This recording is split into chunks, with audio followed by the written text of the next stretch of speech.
नमस्कार, बिहार के खबरों में आपका स्वागत है। मैं हूं आपके साथ शंकर कुमार।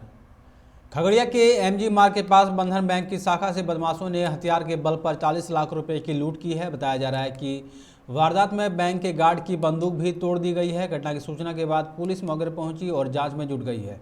पुलिस फुटेज खंगाल रही है। बेतिया के बरवा परसोनी चौक पर आज एक शख्स की गोली मारकर हत्या कर दी गई है। मृतक की पहचान कमुद्दीन मियां के रूप में की गई है। इस मर्डर के पीछे जमीन विवाद की आशंका जाहिर की जा रही है। पुलिस मामले की छानबीन में जुट गई है। आरा के नवादा थाना क्षेत्र के अनाइठ माठिया में एक युवक पर बदमाशों ने अंधाधुंध फायरिंग कर दी। इस घटना में युवक को 2 गोली लगी है। स्थानीय लोगों की मदद से युवक को गंभीर अवस्था में सदर अस्पताल में भर्ती कराया गया है। पुलिस को सूचना मिलते ही जांच में जुट गई है। रोहतास के चेनारी कुदरा स्टेट हाईवे पर 2 बाइक में जबरदस्त टक्कर हो गई। टक्कर इतनी जबरदस्त थी कि एक बाइक पर सवार 2 सगे भाइयों की घटना से पर ही मौत हो गई, जबकि दूसरी बाइक पर सवार 2 युवक बुरी तरह जख्मी हो गए हैं।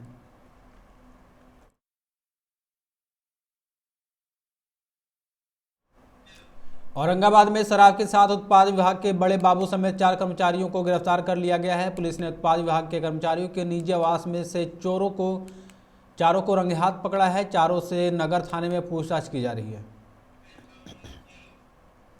पश्चिम चंपारण में एक भ्रष्ट लोक सेवक घूस लेते रंगे हाथ निगरानी टीम के हत्थे चढ़ गया है। जानकारी के मुताबिक बगहा प्रखंड के आईसीडीएस कार्यालय के प्रधान लिपिक शंभुनाथ पांडे को विजिलेंस की टीम ने आज 25,000 रुपये के साथ रंगे हाथों गिरफ्तार किया है। बेगूसराय मंझोला पवड़ा गांव में डीलर अरुण सिंह की बदमाशों ने चाकू और भाला से गोदकर हत्या कर दी। इससे परिजनों में कोहराम मचा गया है। घटना के बाद ग्रामीणों में दहशत का माहौल है। मृतक सुरेंद्र कुमार सिंह का पुत्र था। पुलिस को सूचना मिलते ही शव को परिजनों को सौंप दिया गया है। गया में सीआरपीएफ जवानों और नक्सलियों के बीच मुठभेड़ चल रही है। यह मुठभेड़ बांके बारा के नक्सल प्रभावित लटुआ शिकार कुआं जंगल में हो रही है। गोलियां और बम की आवाज़ दूर तक गांव में गूंज रही है।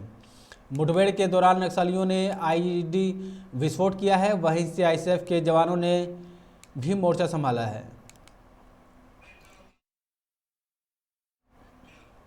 सीतामढ़ी के बतनाहा माधवपुर गांव में एक युवक की गला रेतकर हत्या कर दी गई है। मृतक की पहचान माधवपुर गांव निवासी कौशलेंद्र कुमार के रूप में की गई है। जानकारी के अनुसार कौशलेंद्र घर से बाहर टहलने के लिए निकला था, जहां पर 3 बदमाशों ने गला रेतकर हत्या कर दी। इसके बाद गंभीर हालत में स्थानीय निजी नर्सिंग होम के लिए ले गए, जहां भर्ती कराया गया। इलाज के दौरान चिकित्सकों ने उसे मृत घोषित कर दिया।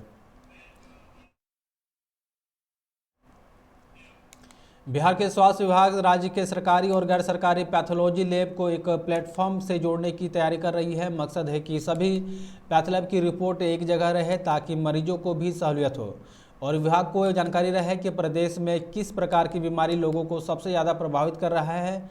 ऐसे व्यवस्था की जा रही है कि एक प्लेटफॉर्म पर दिल्ली, मुंबई जैसे शहरों में सैंपल भेजे जाए, ताकि समय पर रिपोर्ट मिल सके। फिलहाल मुजफ्फरपुर में मॉडल के रूप में इसे लागू करने पर विचार हो रहा है।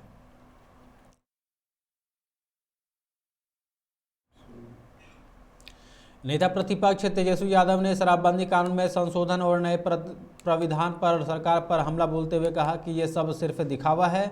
असल मुद्दों से ध्यान भटकाने के लिए यह सब कही जा रही है। इस नए कानून से राज्य में और अराजकता बढ़ेगी। विधानसभा परिसर में पत्रकारों द्वारा बिहार मंत्रिमंडल मद्य निषेध एवं उत्पादन संशोधन अधिनियम 2022 को मंजूरी मिलने से जुड़े सवाल पर तेजस्वी ने कहा कि अब तक नए कानूनों से समाज में अराजकता और ज़्यादा बढ़ेगी।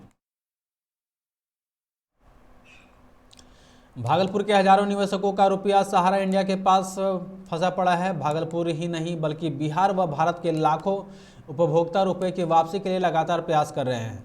भागलपुर में तो रोज इसके लिए हंगामा होता है।